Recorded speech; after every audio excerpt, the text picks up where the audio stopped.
Yeah. So it's kind of like. Hello, we're ready to get started with our third panel. I'll just say that during the break, we showed an 18-minute film by one of the members of this roundtable who unfortunately could not be here with us, Emilija Škarnulytė, one of the best filmmakers in Lithuania. It was called Sophia, and I hope you're able to see and enjoy it. And so, Edvardas, proszę. Okay. Okay, the technology today. It's not in our favor. Yeah, it's somehow we keep struggling with that. Very thrilled to be here. Thank you so much for everyone who organized this, to Bradley, to Gražina Michnevičiūtė, and everyone else who made this happen. And I'm also excited to introduce and to moderate this panel, which, after all the scholarly angles we had today, is focused on more I guess, loose and creative angle of Čiurlionis, which will also be an extension of forwarding a much more subversive, I hope, approach to Čiurlionis, and perhaps not so much Čiurlionis as a figure himself, but rather a reflection of what does his figure and institution has on us, and if Čiurlionis is a certain lens that we cannot escape, or as the title of the conference goes, we should escape with him. And before moving more deeply into the content, I'd like to introduce our panelists today. So Goda Palekaitė is an artist, researcher, and a writer working in the intersection of contemporary art, performance, artistic research, literature, and anthropology. Her practice evolves around projects exploring the politics of historical narratives, the agency of dreams and fiction, and the alternative discourses of knowledge. We have also Emilija Škarnulytė with us today remotely. She's a Lithuanian-born artist and filmmaker, working within the realms of documentary and the imaginary. Škarnulytė makes films and immersive installations exploring deep time and invisible structures, and she works in the realms that range from the cosmic and geological to the ecological and political. And Kristupas Bubnelis is a Lithuanian composer who is currently a Ph.D. student at Columbia University. And he's interested in microtonality, timbral and temporal hybridity, and the poetics of decay. And he has worked in a variety of genres, including symphony and chamber orchestras, ensembles, solo instruments, as well as electronics. And my name is Edvardas Šumila. I'm a scholar, writer, and curator, also a Ph.D. candidate at the New School for Social Research. I will not talk about myself much. I will rather move on to how my oeuvre did cross paths with Čiurlionis.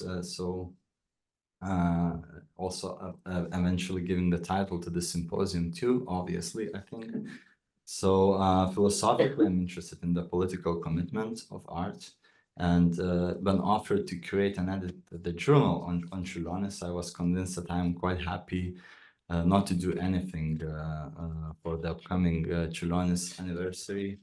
So the journal, which is called Escape as a journal, and the symposium has a lighter version of this title, Escaping with Čiurlionis, which is also something I suggest in the editorial.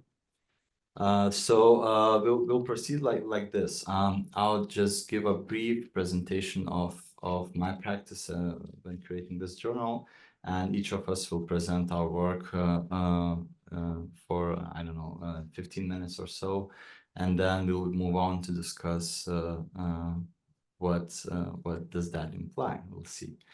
I'll take the privilege to start, perhaps maybe because my practice was more like an overarching, but not like focused on Čiurlionis specifically. And I'm working at the field of contemporary art and also critical theory studies. So I will start maybe by saying that I avoid positive definitions, and hence my question to Professor Kardelis in the previous session. And I try to approach concepts transiently. In the sense of Walter Benjamin and Theodor Adorno. So I like to understand the figures such as Čiurlionis and phenomena and the concepts in general as what they have become, and not what they have been, and not what they are presented as to us. So besides that, I think it's impossible to ignore them, and we must also take into account their context always. So way back, and I'm coming from classical music, the milieu in which I grew up, and where the figure of Čiurlionis was first introduced to me, and he had a very special position. So this also followed a certain notion of historicity, which fills a place that a national genius must have in a project of a national state. So, however, I also wanted to judge Čiurlionis as something even more crucial. The very personality is inevitably complex and interesting, as much as the artistic side. And at the same time, we can't really detach ourselves from Čiurlionis. And by wanting to do that, we are in a negative connection with what we detach ourselves from. To put it more simply, we cannot really escape what has such a huge impact on thinking Čiurlionis. So I've stayed with the detachment formally, while also being happy with having one less headache, not doing anything related to Čiurlionis on the year of Čiurlionis. And then I was invited to give a talk first, and then decided to talk about Čiurlionis from the perspective of radical art movements. And creating this journal already started with several important thoughts. I knew that the journal would certainly not be called Čiurlionis as a journal. And because this would itself presume failure in terms of any critical approach. And I wanted to expand this to a certain literary and artistic situation, and also towards a much broader constellation of ideas, which would not be possible through a purely biographical and also monographic approach.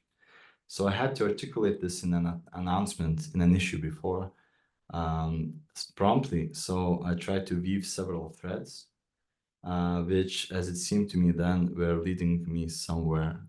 So one of them was the mysterious story of the lost painting of Čiurlionis, already evoked in Rima's presentation, called The Black Sun. I will try to juggle with the presentation here, so maybe I can show it again.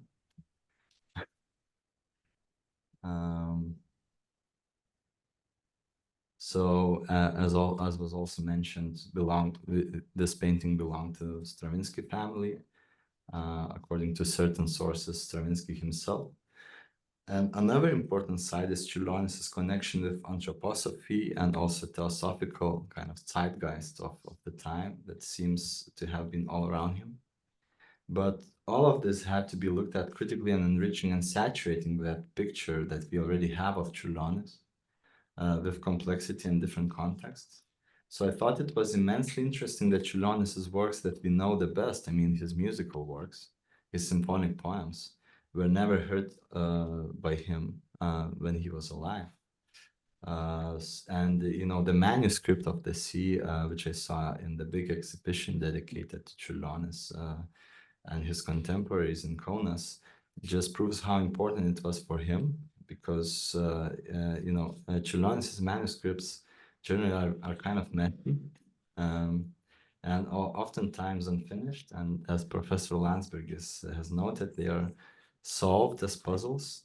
So the composition becomes clear, and then he probably thought, let's move on, and there's nothing to do here anymore. And then Čiurlionis didn't see any need then to finalize them or finish them on paper. And the other part is more related to curatorial approaches and also follows other research. So I think that there's always a key already in one's mind, which helps to understand where to move forward.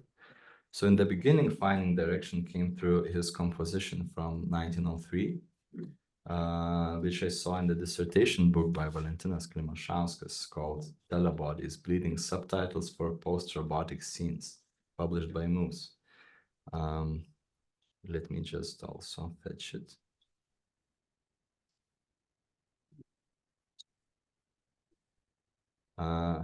And there's a section that analyzes this composition, and it also became a part of the journal in a modified form. I mean, the text itself. I will quote an excerpt from the text of Valentinas. So quote goes like this. Take, for example, composition, an early painting by the Lithuanian symbolist painter Mikalojus Konstantinas Čiurlionis, who was also a synesthete.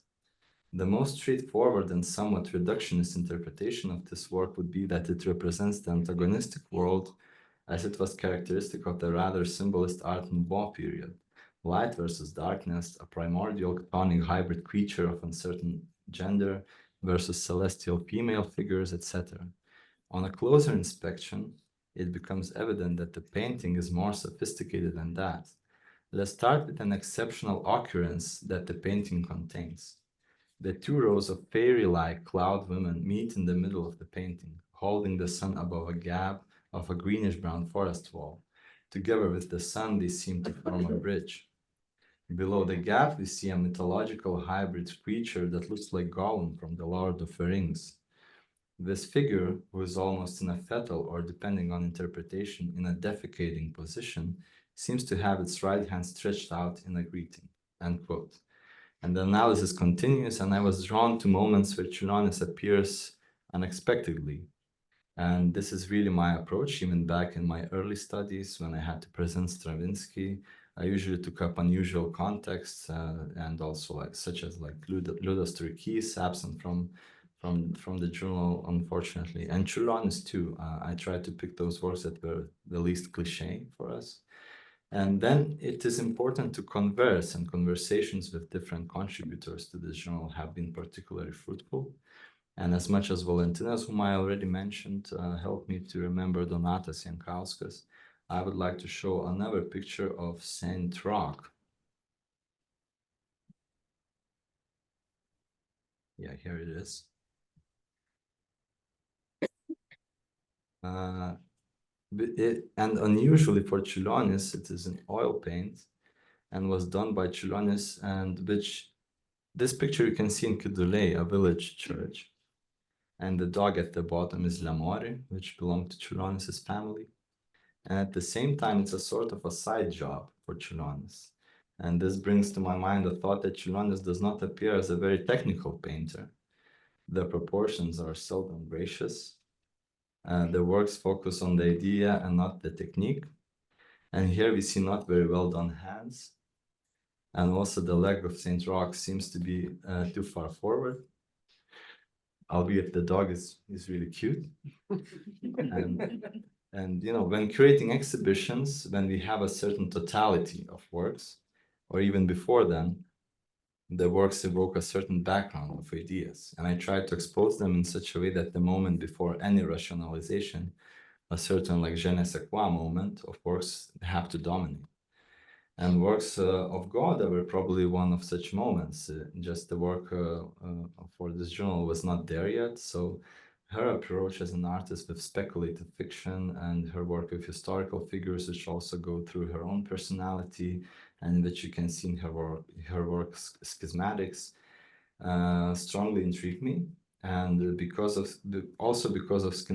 schizophrenia is part of this discourse, I think. And we also ought to talk about Čiurlionis' pathology and start talking about it, actually. And this opens up layers of discussion, also of protecting a myth of Čiurlionis and his reputation, his actual illness. And I won't talk about Goda more because she will do so herself, but I'll let myself read some of the letter that she pointed me to. And that was one of the last letters Čiurlionis wrote to his parents. And I did a rough translation just before the presentation, so yeah, so bear with me, but it goes like this, quote, old, young, big, small, lean and fat, short, thin, thick, frail, weak, strong, sick, tired, deaf, blind, mute, stupid, smart, clever. I skipped some of this, but he says then, all the souls that praise Almighty God and were born have been let out of body in any way. And then he continues to talk about the cow and cows. The cow needs to be well fed, taken care of. If you have hay, then everything will be all right. And I say again, that order, as we see it, as everything turns to good. We need to think this thoroughly. The cow is already bought. There is plenty of hay. We don't need anything, perhaps only bird's milk. And he continues like so. So this was the end quote. And this all intertwines with what could have been his attempt to use typewriter, right? So I will skip this because Goda will tell us more, but I won't go through all the contributions either. I just want to share a phrase which became an epigraph of my editorial text. So this is a quote from the editorial. It goes like this. Our conversation could only be understood by Čiurlionis because he painted that moth above the candle. You take one step, enlightenment. You take another, death. And you know what? You are a better poet than a painter. I'm not saying you're no good, but you don't like yourself when you paint. Peace. Conversation which was overheard by artist Tomas Terekas while traveling on a train from Vilnius to Kaunas on September 5, 2024. So this conversation doesn't strike as exceptional, but to me it is somewhat about the sensitivity through which we judge Čiurlionis as a figure. The conversation was overheard by Thomas, whose collage works are also acting as a certain subversion of Čiurlionis in the journal. But I find it interesting that he was all ears to listen and to get this topic through him. And another important part has been the portrait of Donatas Jankauskas, Duonis. I had it here. You can see it as a cover. It's called Čiurlionis, and the photograph itself was executed by late Audrius Kemežys. So Donatas Jankauskas has become another character in the journal, and when we presented the journal in Kaunas, and Virginia was there, he brought a drawing he did for the 105th anniversary of Čiurlionis. So this indoctrination he managed to turn into a counterpoint to all his work. I think I had it also here somewhere. No? Yeah, here it is. But... And he donated this drawing to museum archives. Yeah, so it's now part of the collection. To all of the researchers. 11-year boy, something like that. Yeah. So, you know, Lithuanians know his sculpture work, but which often has monkeys in it. But they too are coming from Čiurlionis, and they participate in the self-reflection of the artist. So in the journal, these aspects are unlocked masterfully by Asta Vaičiulytė. And some of the most interesting of his is his interpretation of old albums of Čiurlionis released back in the Soviet time. And some of the little nuances actually help to subvert the gaze that we usually have. Yeah, I don't have those examples, but you know, I'm moving towards the end. So the curatorial approach was emerging, and I started to understand that Čiurlionis can help us with, you know, maybe I thought that it's helpful to think about Čiurlionis from an angle that is actually outside. So I asked my professor Chiara Bottici, who calls this the imaginal, to write a piece, and this also, you know, kind of frames the situation of escape. So one of the ways to understand Čiurlionis and to reflect on inability to escape Čiurlionis, which permeates our culture and also his institutionalization, and this enables thinking other practices and histories. And the other philosophical essay emerged from someone who was well familiar with Čiurlionis, another professor of mine. He had Čiurlionis' reproduction in his office, but you know, he went further to speak. So this is Professor Dimitri Nikulin, and he went further to speak about the poems of Umberto Ungaretti, finding similar ethos in both approaches. From Illumino Immenso, we start the whole journal, and it gives us another lens, which is the lens of risk and discovery. And through the dynamic of Ungaretti, we may see and hear Čiurlionis' work. And Ben Isham, on his own right, releases Čiurlionis from the need to write him into the canon of Western art, which is a complaint many Lithuanians have, as if a more proper evaluation and recognition would fulfill a gap and a certain historical injustice. So to quote Ben Isham, to presume that novelty is consistent with value is to align creativity with the ideology of progress. But Čiurlionis' most powerful works construct a bridge to the past at least as much as they make a leap into the future. Unsettling a 20th century art history founded on the myth of modernism's clean break, from that which went before, end quote. Such works as Čiurlionis, especially his early musical works, or Saint Rock, which we saw, disperses this illusion. So I'd like just to mention another aspect which also pertains to another part of this imaginal, which is a conversation following film of Deimantas Narkevičius, Revisiting Solaris, where Čiurlionis' photographs from the also Anapa album we saw a little bit today, and his travels through the mountains, Caucasus and other places. And in the film, they appear as representing Lems Solaris. So the conversation is also rich in terms of reflecting Čiurlionis' role, connecting his work with the relevance of Lem's story. But also his work would have influence on Tarkovsky's cinema through his influence on symbolism. And the pictures which appeared in the film also represent the sublime of nature. Yeah, I had those. Yeah, so this is a frame from the film, and this is of course known to you as well.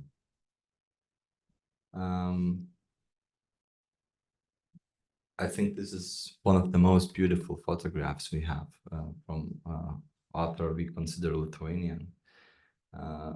So, you know, I've been talking too long, kind of longish, so I'll just finish by jumping through something I didn't have in the journal. So it is known that Čiurlionis wrote a novel which didn't survive. And it was called something like Notes from Someone Who Recovered. And we only have one sentence surviving from that novel, the very first sentence. So it goes like this. The doctor hid his watch under the right eyelid. He blinked with his left eye and told me that I am completely healthy and I can go to the street with confidence. So I think this is an incredibly telling sentence, reminding me of also of Arthur Rimbaud and Neil Harms. But also it hooks you up immediately. Like, I would love to read the whole thing. But I think it also elegantly intertwines what we feel through other authors in the journal, and also what we could discover about Čiurlionis as an inspiration. So I will finish here, and I hope this gives us some threads for a later discussion. And yeah, passing the word to God.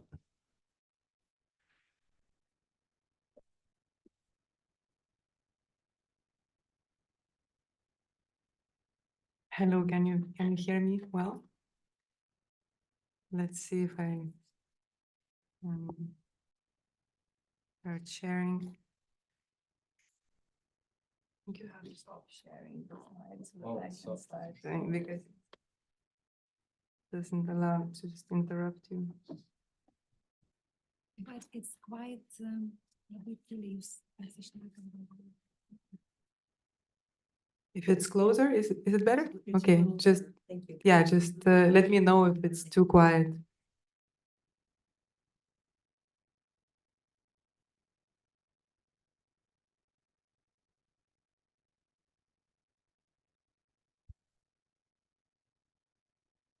So thank you so much, Edvardas, for such an inspiring and beautiful introduction to this panel or this roundtable. And of course, thank you for Bradley and other organizers for inviting us here and for organizing this whole very, very interesting day. So my presentation will be not only about Čiurlionis, but as it's called, as the panel is called, Čiurlionis as inspiration, it will start from my own research and practice, and then gradually I hope I will be able to show how directly or indirectly Čiurlionis I can trace Čiurlionis as an inspiration in my own work as well. So as Edvardas already introduced me, I am an artist and researcher and working with artistic research with a background in anthropology and literature. I write, I do exhibitions, performances, films, so quite a interdisciplinary artist. And what connects all those, just a second. Oh yeah. What connects all those various expressions or disciplines of mine are usually the subjects and topics that I choose. So basically, I work with historical characters and narratives that happen to exist beyond or in between the established historical discourse or in between the shelves of historical archives or something and someone that we could see as leftovers of the what we read in the history books. And that, of course, brings us to the politics of the history writing processes. So how it happens to be that certain characters in their own lifetime don't get certain or any attention and remain in periphery, while others became the center of our national and international narratives that we talk about, that we build around our past. And in my research, I propose to look at history through the lens of intimacy, through the lens of personal narrative, through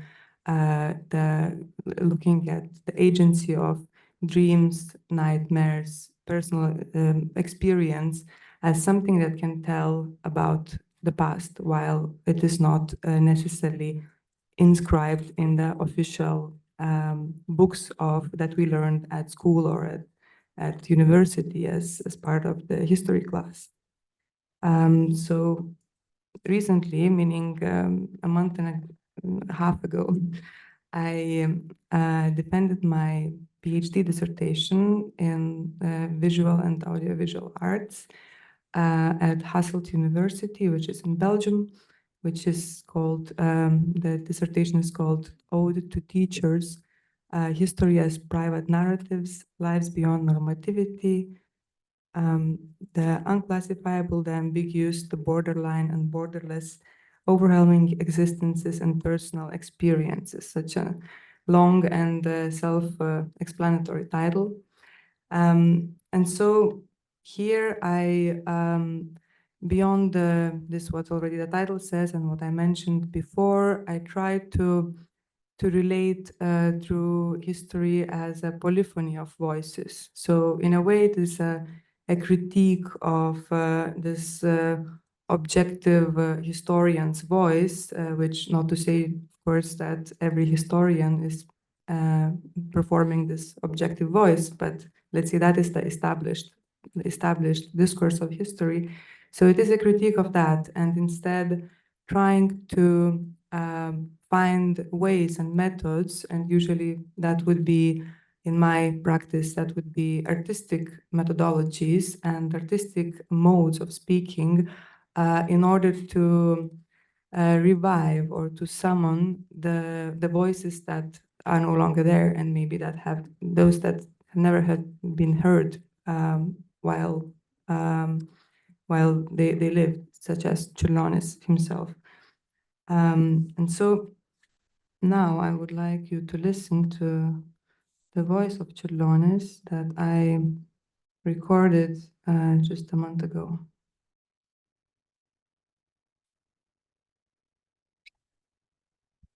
See if we can hear.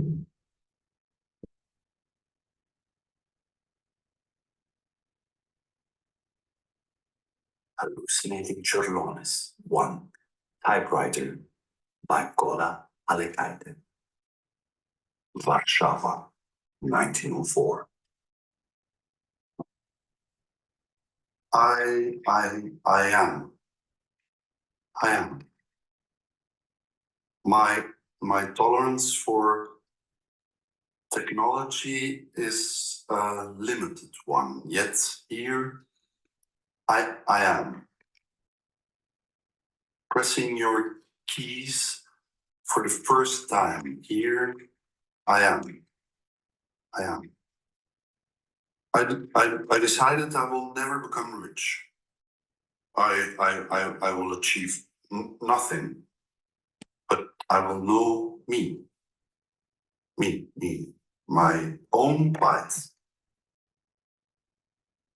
Melancholia is my humor made of black bile. It typically possesses me. Like a blacksmith, I forge words. Dancing with ink and steel, fingers glide over the keys and rhythmically carving. I'm conducting an orchestra of clicks.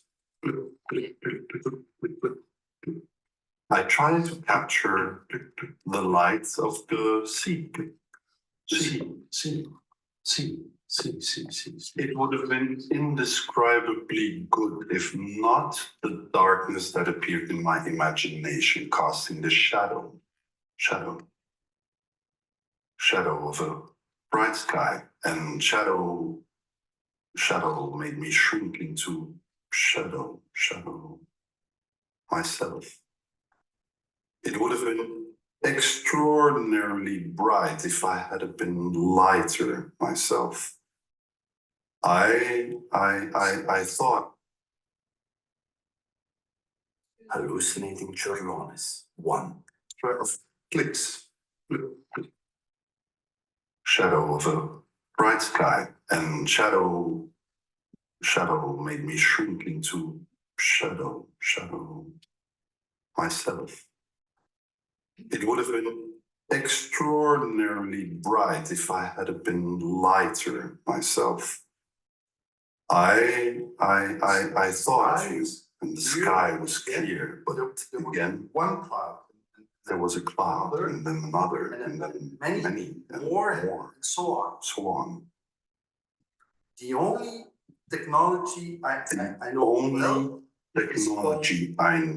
well is called synesthesia. Synesthesia. I painted a sonata. I hear colors. I hear colors. Taste. Words. They taste words. I type.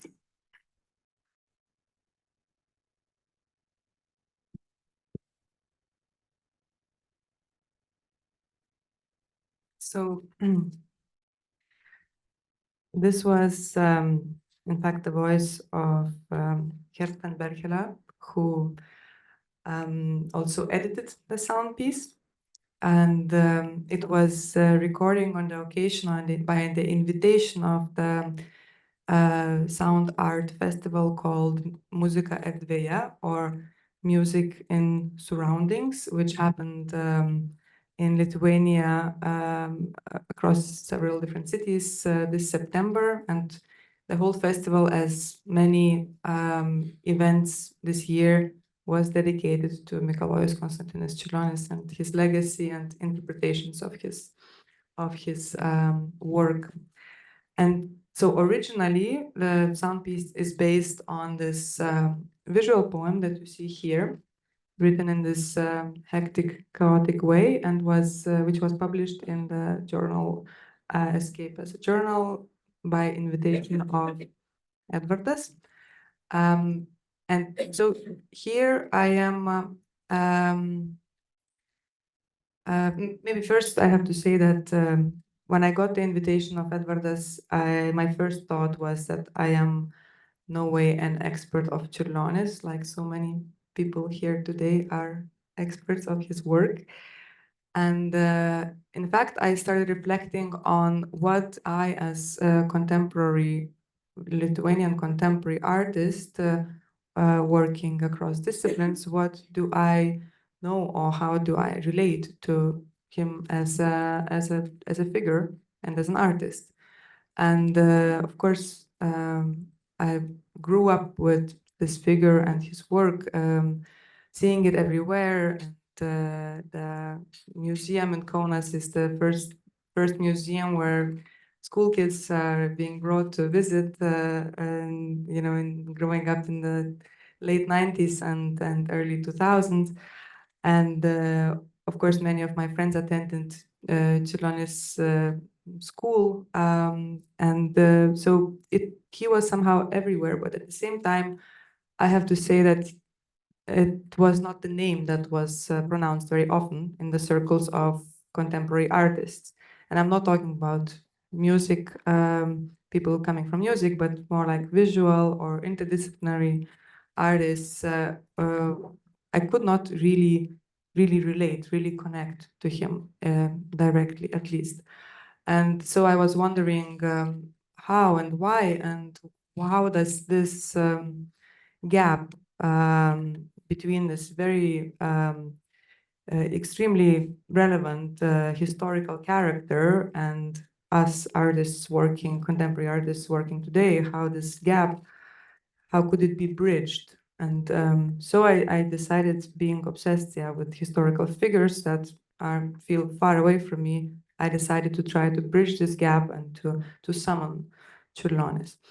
And so I started looking into his letters, and here you see this visual poem is kind of a speculative letter written by Čiurlionis through my own fingers when he's trying to testing a typewriter for the first time. So the poem is about him discussing or talking with a typewriter. So basically learning yet another medium to speak through. And this is the same subject as what a lot of people already addressed today, is the synesthesia. So this piece is essentially about synesthesia. And what happens here and what I propose is that the gesture of synesthesia is colored by stuttering. So it's a clumsy one. It's not an easy one.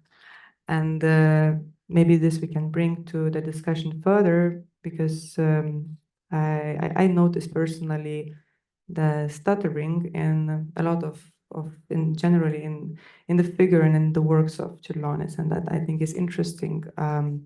Interesting for me, at least, to see him as this character, as this artist who manages to transgress the expectations and the boundaries of the disciplines of his time, while at the same time seeing the errors in those transgressions, or seeing how kind of unexpected path, where does the unexpected path bring him to? So this letter, this poem is about synesthesia, while let me show you briefly the other poems that I wrote for the journal.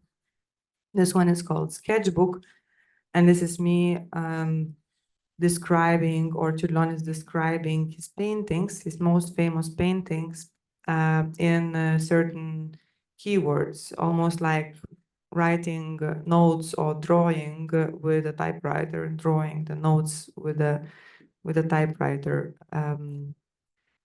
I will not. So each poem has audio work dedicated to it, and this reading, this performative reading that was performed in the festival.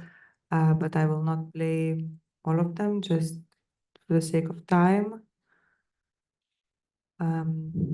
This one is called Landsbergis, and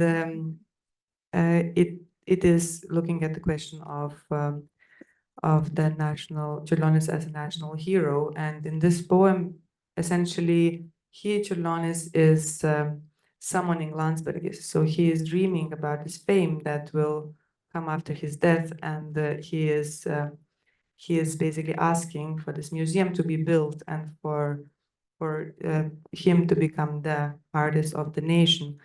And the architecture of the poem is also inspired by the architecture of the museum. Let me play maybe this one poem.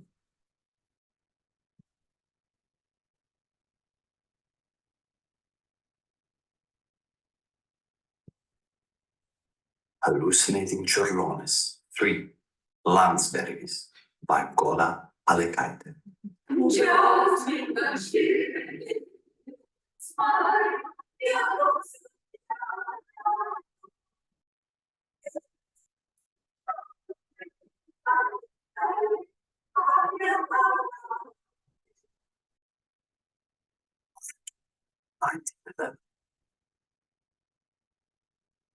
hero in waiting. Nation, nation, nation, nation. You summon me through the telegraph. Nation, nation, nation, nation. Let me produce a patriotic hallucination. Nation, nation, nation, nation. Revive the pulse of forgotten nation. I see nation, nation. A vision nation. A gallery nation. No, a whole museum nation, nation, nation, nation. My museum. It is mine, the first. There stands a man, born 21 years after I depart. He will see me, nation, nation. This young man, fingers dancing over piano keys like a flowing stream. Nation, nation, nation. He will see me, nation, nation. Am I your hero? Nation, nation, nation, nation. My museum is wide and round and square. Nation, nation, nation. I am a symbol. Nation, nation, nation, nation. My story is nation, a present. Nation, nation, nation. You will see me. Nation, nation, nation, nation, nation, nation, nation, nation.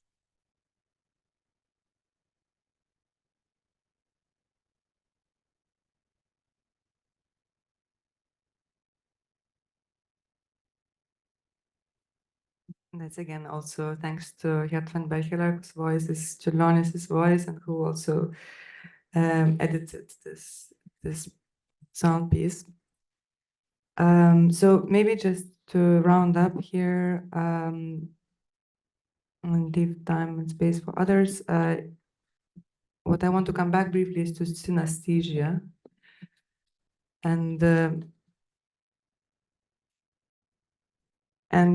what is interesting to me is that what was called synesthesia and what Čiurlionis is so famous for this special talent or desire to work and speak across the disciplines and across the artistic languages is much more common today. And a lot of artists today call themselves interdisciplinary or transdisciplinary or multidisciplinary. And I think it comes from the same place of this talent or desire or interest, ability in working and talking in between and across. So like one medium blends into another, and text is not just a text, it also is a visual work, or a sound piece is not just a sound piece, it's also an installation. So it's also spatial, etc., etc. And this we see in exhibitions today all over the place and kind of everywhere. And what Čiurlionis already did in his own way, in his own times. So I think I would like to see this synesthesia, this interdisciplinarity, as a form of, as a strive for transgression, as a form of liminality, as an in-betweenness. And for me, what is the most, let's say, inspiring or interesting about this character is something that appears in this triangle in between him as a painter, composer, and a person, as a character whom indeed I tried to trace while reading his letters. So I think I will leave it here, and thank you. I'm very curious to hear others.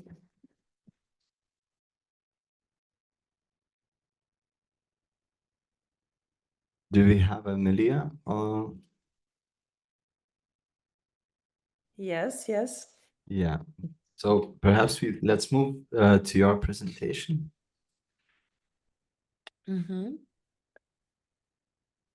You probably don't see me, right? So just presentation. Okay. I see you on Goda's screen, but not somehow. Okay. Let's see that. Then what can I present? Yeah, I don't know why, but maybe someone can help us with that. Yeah, it worked earlier. Go ahead and just click your video. I stopped sharing. Okay. Can you, Emilia, can you click on the video? Mm-hmm. Yeah. Yeah. Yeah. Mm.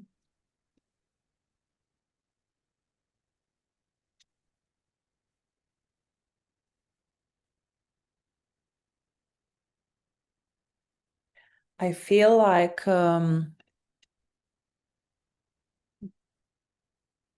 my screen sharing is paused, and I don't know why.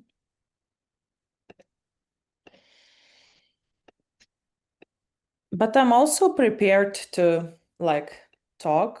Maybe could see Well, yeah, if it face. doesn't work, we could also move to Kristupas and maybe sort it out. Yeah, but maybe towards the end. Is that okay with you?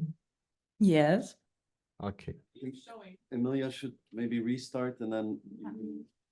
Yeah, maybe you could try restarting the Zoom.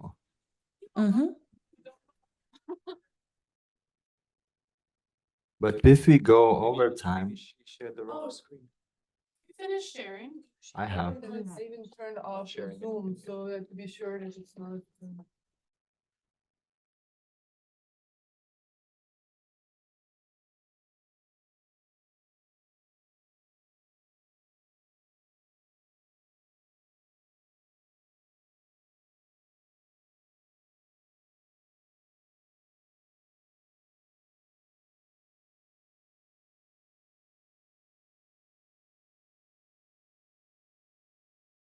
You're not seeing the screen?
Mm.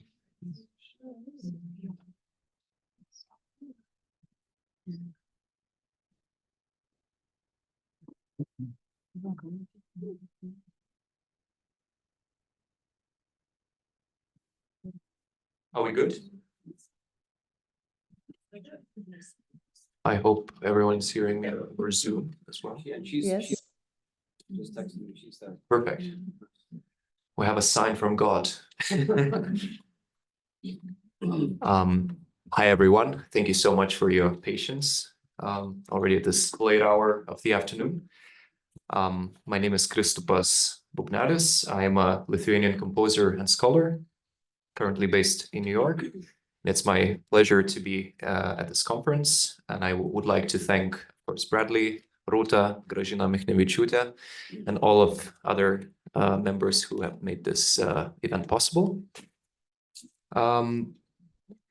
It's really hard to overstate how immense Čiurlionis' legacy is, not only through the ongoing mythologizing that surrounds his name, but also through the steady research that keeps revealing new sides of his creative life. And before I move on to my own artistic practice, I would like to touch a few aspects of his work that continue to fascinate me and I believe others. So Čiurlionis' output, both visual and musical, is indeed astonishing, especially considering that he died at just 35. He's often idealized as a national hero, but it's also important to remember that he was also a struggling artist. The prize money that he received from his symphonic poem Miške went straight to his family, who were much in need at that time. And during his studies in Leipzig, there were times he could barely afford food. And to me, this in a way humanizes him. It shows that his creativity was not nurtured by comfort, but by this perseverance and belief in creativity. We can't even speak of early or late periods of his career, since he didn't live long enough for that. And yet in that short span of time, he created, in a way, this complete world that we already talked about. Myself, I've never tried to directly connect Čiurlionis to my own artistic practice. I would think that this would be too artificial, but I'm deeply drawn to his spirit of this creative ethos. And despite all the hardships, he maintained this utopian imagination, this drive to create beyond what was possible in his time. He was both, of course, a painter and composer, and this dialogue between those two practices was very modern, and some of the musical pieces seem to correspond to geometric and visual structures that have already been exemplified by Rima Povilionienė and other colleagues. I would say it's almost an early form of abstraction, if you like, which feels almost ahead of its time. And this idea also of cyclicality, the notion of art as a continuous kind of spiral-like process, is also very contemporary in my view. Another crucial point is that Čiurlionis was Lithuania's first professional composer, since he started writing orchestral works and also having studied in Leipzig and Warsaw, where he absorbed ideas from Western Europe and began to shape his own musical language in dialogue with those other paradigms. Interestingly, when Čiurlionis was in Leipzig, his contemporary Julián Carrillo, who was a Mexican composer known for experimenting with microtones, was also there. Of course, Čiurlionis himself did not explore microtonality, but this historical proximity feels very meaningful to me because I work with microtonality myself. And in my music, I also work with extended temperaments, just intonation.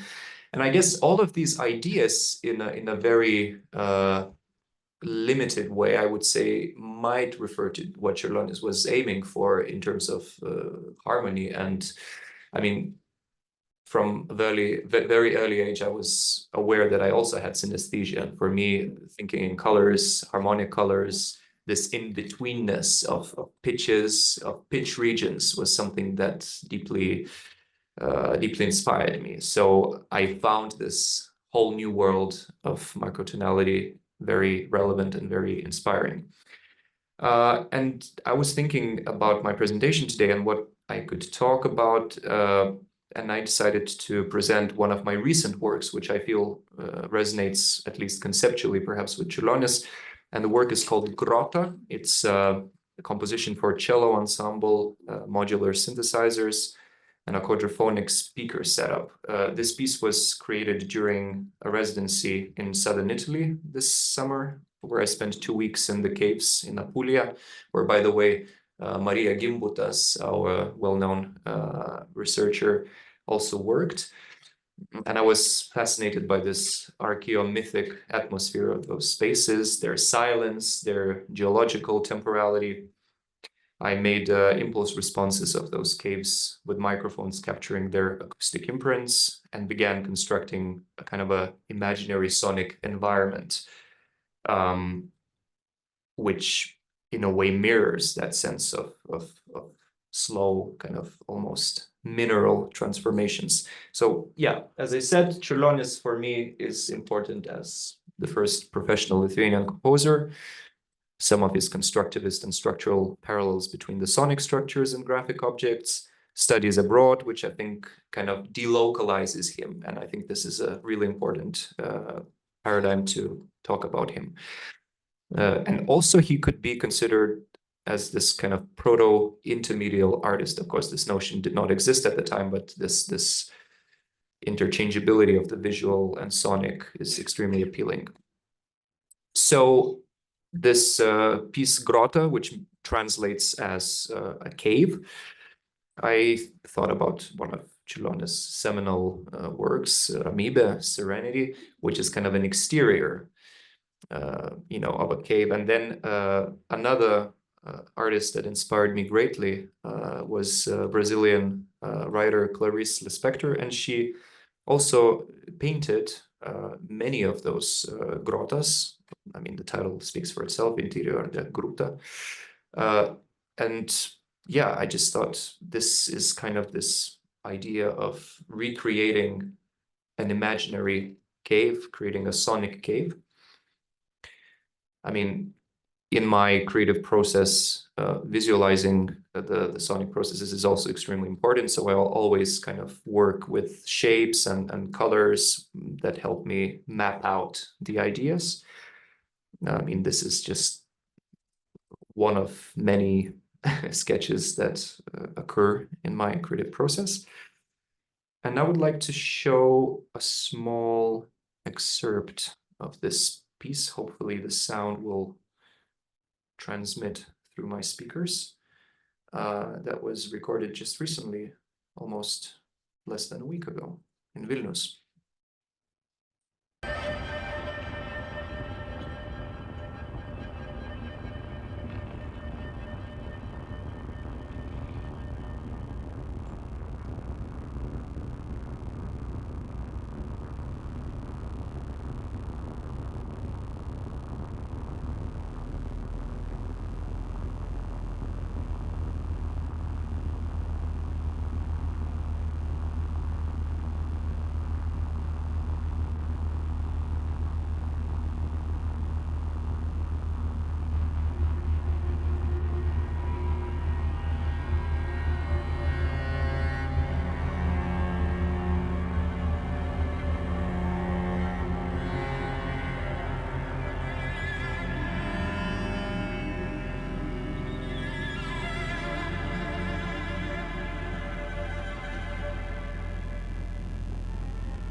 So I will stop right here for a second.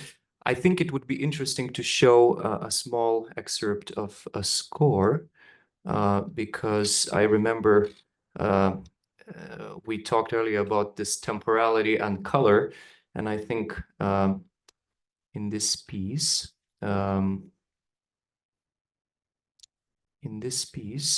there is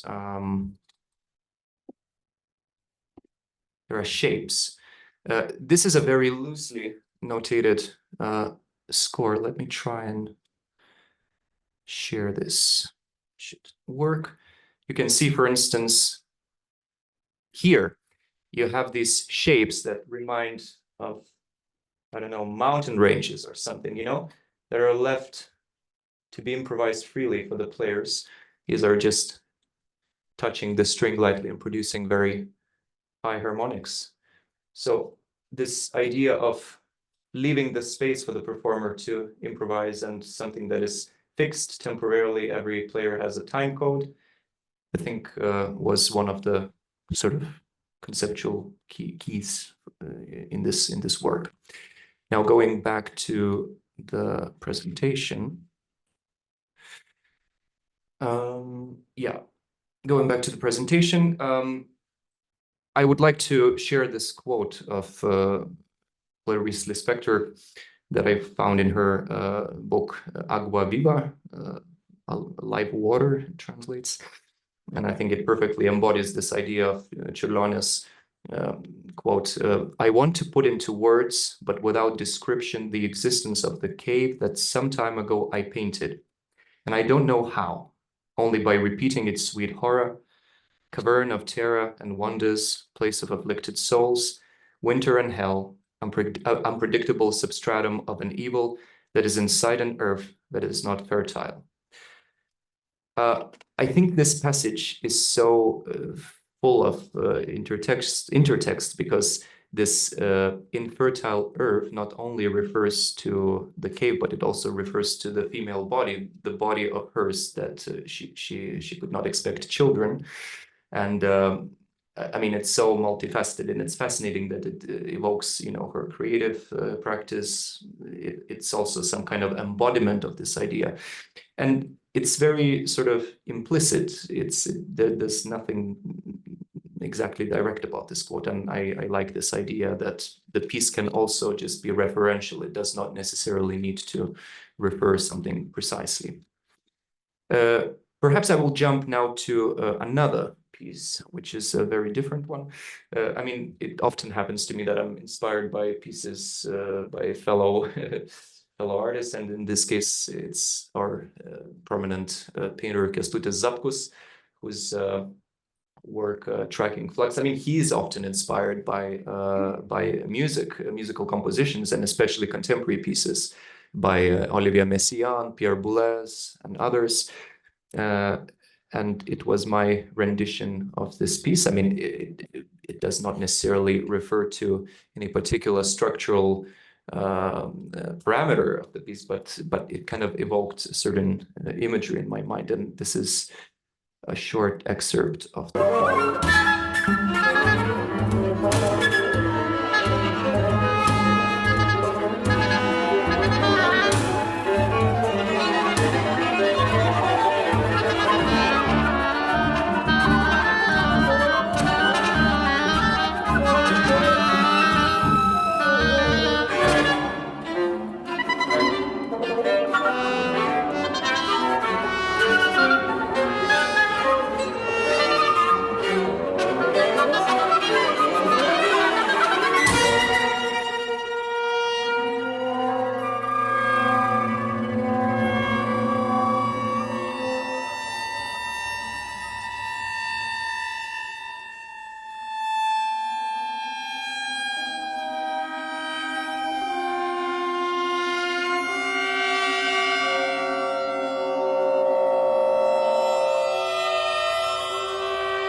So the idea here was like zooming into that picture.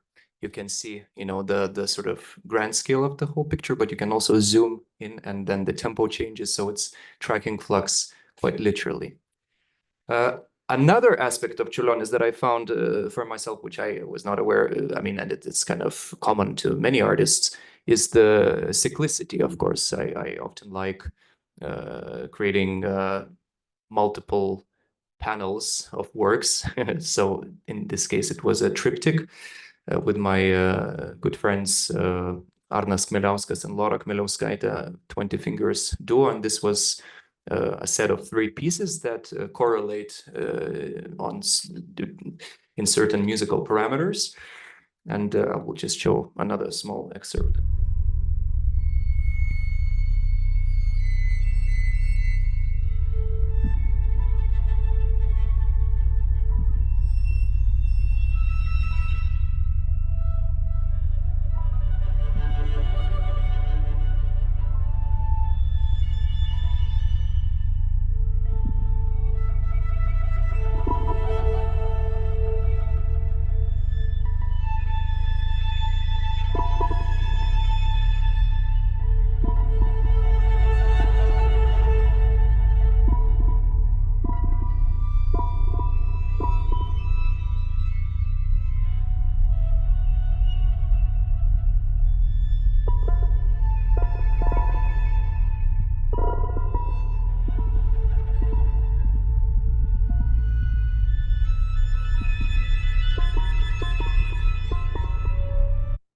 I will skip a little bit. And the other piece from the same triptych.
And the last moment to finish with, I will not show the audio recordings, but this is a different kind of cyclicity. So it's a series of pieces with the same title. And I will try and share the screen just in a second. So you can see the visual similarities between these works. I mean, it's quite obvious. Just trying to access my score. Just bear with me a second. Yes.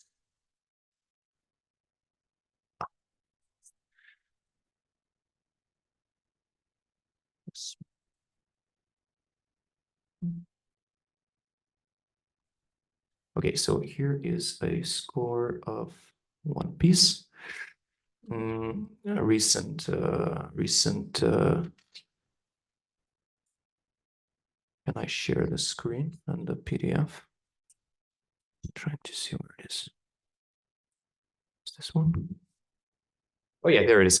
So yeah, so you can see like in this piece, which is a recent clarinet concerto of mine, there are many shapes which evolve geometrically, and it's kind of a common feature with many compositions just because of the nature how the sound evolves. But I mean, when I think about it, when I compose, it's almost like a geological structure. It kind of grows and then it's permeated by, you know, different timbres, percussion, clarinet, which works in different tuning And all of these things, they kind of create this hybrid situation of sound, which for me is extremely fascinating, because you cannot really preconceive the result. You can predict what kind of sonic quality it will be, but this hybridity of sound is something that deeply fascinates me. So this piece is called Substantiae Nominata, and the other piece that I had of the same title was called Substantia Alba. Maybe I can show a small recording of it, just an excerpt, and then we'll finish with a musical note. Oh yes, you can see. Very good. It's the ending piece.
So this is the kind of the three domains in which Čiurlionis very indirectly crawls in. So this idea of synesthesia, which manifests through this kind of intersectionality of different mediums, be it instrumental music, be it electronics, be it other visual components. The second moment is, of course, this cyclicality, but it can also be a series of pieces that relate to each other through some musical parameters, and the other might be just a kind of concept that joins all those pieces together. So yeah, so this is my very brief overlook into my creative practice. I thank Edvardas and I thank Goda for their presentations as well. And if you have, maybe I will pass the word back to Edvardas. Sure. So I'm still hoping that we have Emilija and we can, yeah. Yes. Let me just say that I'm pretty sure we'll go over time, although on the program it doesn't say how long it should take. We could last until the concert, but yeah, due to technical issues, etc. Yeah, and we need also to have a discussion. So let's Yeah, let's move to Emilija now. So yeah, the virtual floor is yours. Hello, hello. Like really amazing presentations. Really glad to be here. Thanks for organizers, for Bradley, for Grażyna, for everyone. I really would like to be in present, but we'll try to talk with this, voice through digital waves. So I'm Emilija Škarnulytė, more visual artist from Lithuania, working in film, sculpture, drawing, and since I think childhood had a strong presence and connection with Čiurlionis' work. So far I have created 2 films and photo series inspired throughout years. And I spent many summers of my childhood in Druskininkai, the southern Lithuanian spa town, where Čiurlionis also lived in his childhood and returned frequently throughout his life. Many of his major works were created in a modest wooden house that served as both his family home and his studio, a space that currently and in my childhood was possible publicly to visit. So, and I will keep sharing and talking because cannot really, be present. Yeah, I will show maybe just excerpt of first film I did 11 years ago. It's called Valley of a Missing City. Maybe I just share desktop. No, don't know. Yeah. From that region in southern Lithuania. So also it's like my grandmother comes from there, so all childhoods were spent there. And maybe just talk while watching those landscapes.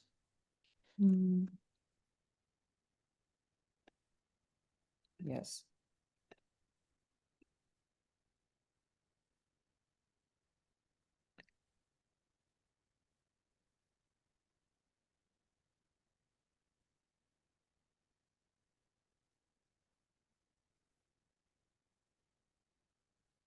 So not far from that house, there is a Raigardas Valley, a unique geological formation that became the inspiration for my film, The Valley of a Missing City.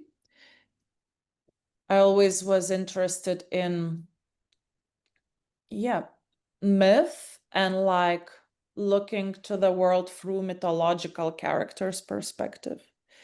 So all this Dzūkija region is full of myths around Raigardas, Slėnis, Švendubrė village.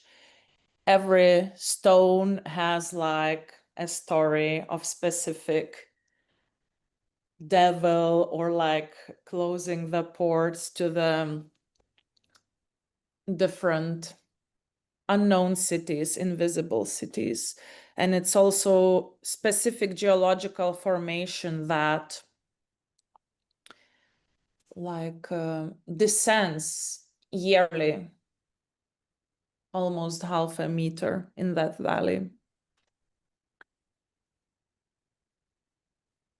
And I was following, Čiurlionis paths, diaries through specific locations in Švendubrės kaimas for those photo series, but also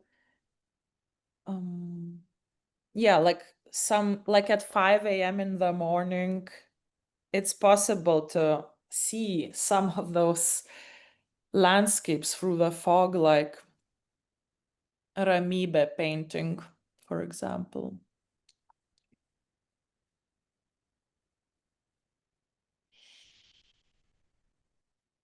So also like maybe 15 years ago, I used to wake up like 5 a.m. in the morning and follow these letters, diaries.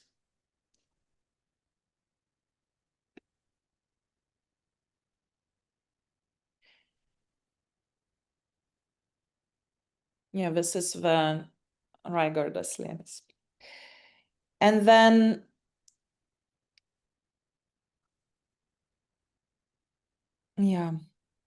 maybe I will talk more about the recent piece if you had a chance to watch throughout the coffee break.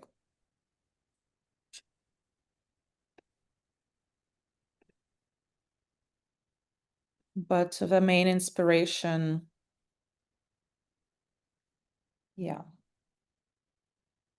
some Lithuanian birds, came from Rex, largest Čiurlionis key painting, like key expression of his vision of the universe. And I feel I really relate with that curved and convex lens of seeing world. I also like the first sketches, like in tiny drawings with ink of Rex. And I see, like, for me, Rex portrays somehow a synthesis of spiritual ideas drawn from various religions, myth, sciences that centered around this cosmic duality of light and dark powers. And I feel it's like more than an image, it's a vision of entire world. The arcs he etched seemed to blend instinctively, like already curving toward the gravitational pull of the planet. And it's like ancient glow of amber, the silent pressure of deep sea currents. And the composition is built on 4 classical elements: fire, water, earth, air. It also evokes like Flammarion concept of multiple worlds, guiding souls toward like spiritual evolution. So this convex worldview, I also try to incorporate in new film, Sophia, that was just shown and screened, premiered at the exhibition in Kaunas, Čiurlionis Museum, as an immersive installation. So, yeah.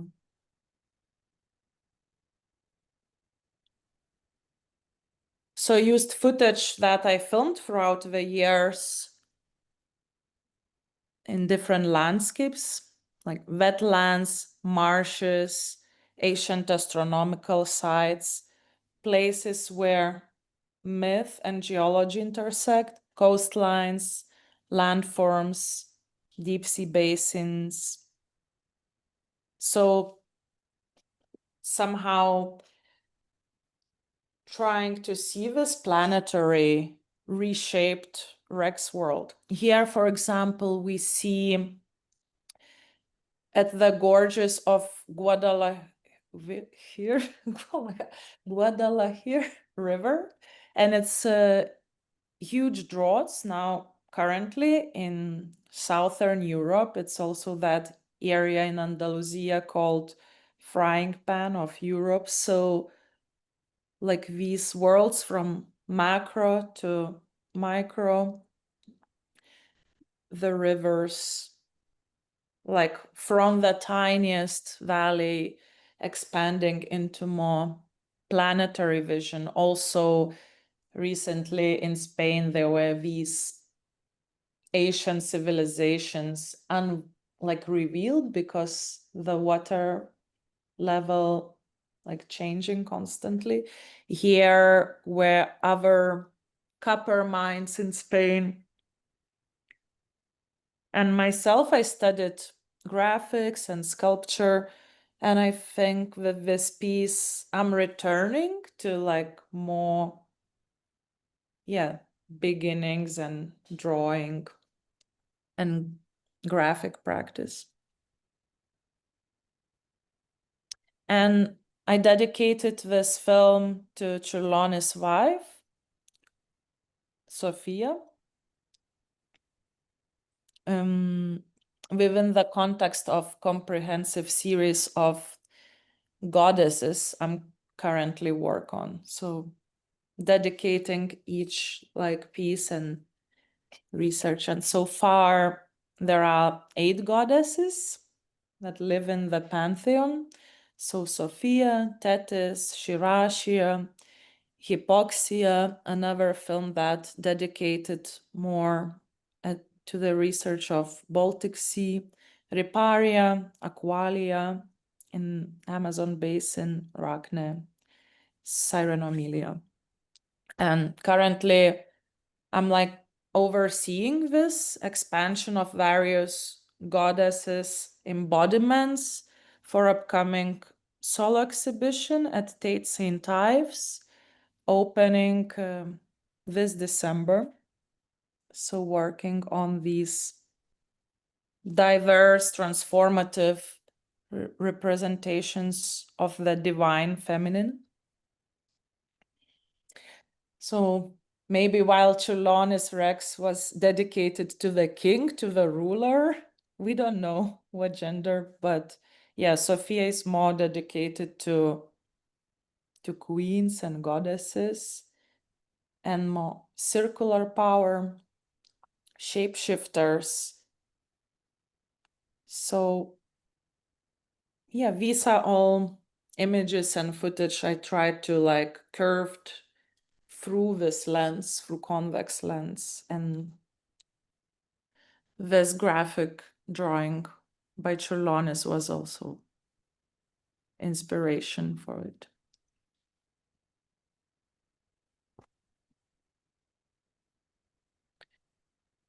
So this was almost 15 Emilija, minutes. sorry, can I Yes. interrupt you for a moment? Yes. Apparently, we don't have as much time as we thought. So I think it's good. We can talk together. I think I feel you've seen it also during tea break. So we could share. Absolutely. Yeah. So thank you so much for this presentation and your amazing work. Yeah. Thank you. And as far as I know, but I wasn't informed, we only have 5 minutes to stay in this room. So I'm very sorry that this didn't turn into a real roundtable formally, but I'm pretty sure this will be a big roundtable informally. But we still have 5 minutes. So my suggestion would be, since Emilija is not here with us physically, perhaps if you have any questions to address, any questions to her, so she has a chance to respond, and then we will continue informally. Yeah. Or if you have any questions you'd like to ask, you have a chance now.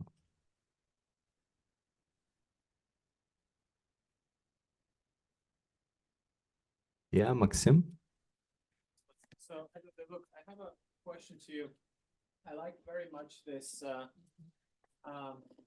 unorthodox approach to Čiurlionis that you sort of provoked us to look into, right? Because there are so many canonical notions, right? There is this myth, there is this profound understanding of what Čiurlionis can be and what he perhaps should not be.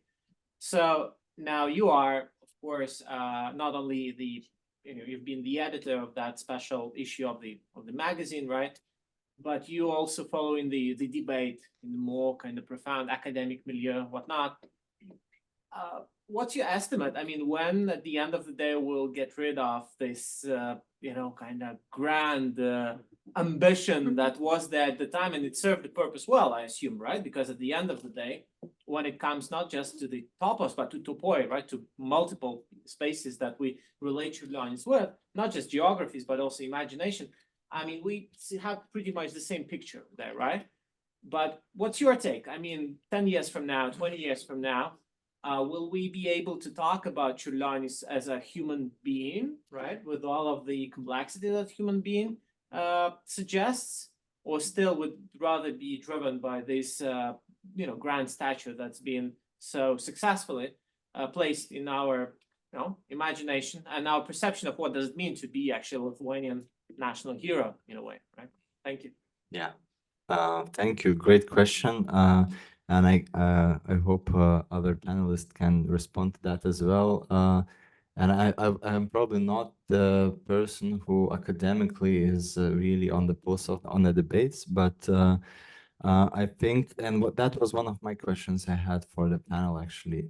If we take the celebration and the anniversary of Čiurlionis not as a phenomenon, but as a symptom, and we could measure how did the perception change, for example, since 10 years ago.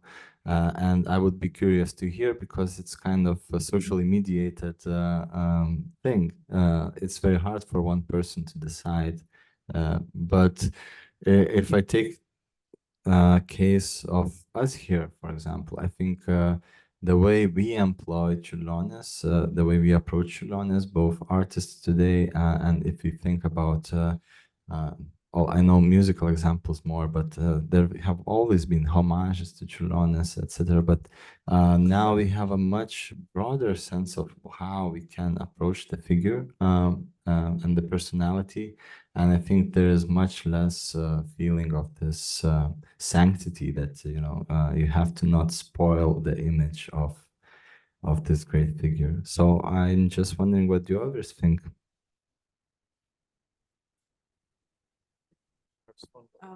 I can try to improvise a response. I like, if the question would be, or like the invitation by Maxim would be to speculate on how would a figure like Čiurlionis be positioned in 10 or 20 years after today. I hope that we would, as a small nation, as a small culture, we would learn to maybe move away from this monolithical singular figures, and we would open the floor to more diversity of, let's say, artists. And when you think that worldwide now we have Čiurlionis, we have Jonas Mekas, these two huge established figures in the arts, both not alive anymore. And while there are so many other artists, thinkers, intellectuals working today and really working hard and achieving a lot, and still it seems like on the national pride kind of level where keep promoting the same names that are already kind of recognized abroad. So there is this saying that in Lithuanian there is a saying, savo krašte pranašu nebūsi, or savo laiku pranašu nebūsi, which means you cannot be a prophet in your own country or in your own time, which is like an extension of the same saying. But why not? I mean, let's try to see culture as something generated, as something created by a multiplicity of voices, instead of building more and more monuments for the heroes that are already there. So that would be my hope. And yeah, who knows? In 10 years, maybe we're gonna meet Čiurlionis clones with Goda's voices. Maybe we can have like a proper conversation with Čiurlionis in 10 years. 10 years is a lot of time, so hard to predict. Okay, so thank you, Emilia, for such an Emilian answer. And, Laura Palmer said in Twin Peaks, see you in 25 years, but now we only think about 10 years ahead. So I hope to see you all here in 10 years.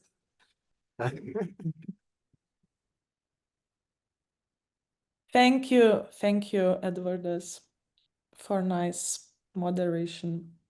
So thank you, everyone. We're sorry that we have to leave this room promptly because there's another group that will be coming in and they're going to change the room around. So we have about 37 minutes before the concert begins. The place is only about a 4-minute walk from here, so it's straight out the doors and down the building between the law school and the library. You have a little bit of time, and weather permitting, and your umbrellas and your perseverance, you can walk around a little bit. But do please be in Sudler Hall. The building's address is 100 Wall Street, WLH, or William Hartness Hall. And we'll start at 5 o'clock. All right, thank you. And thank you all.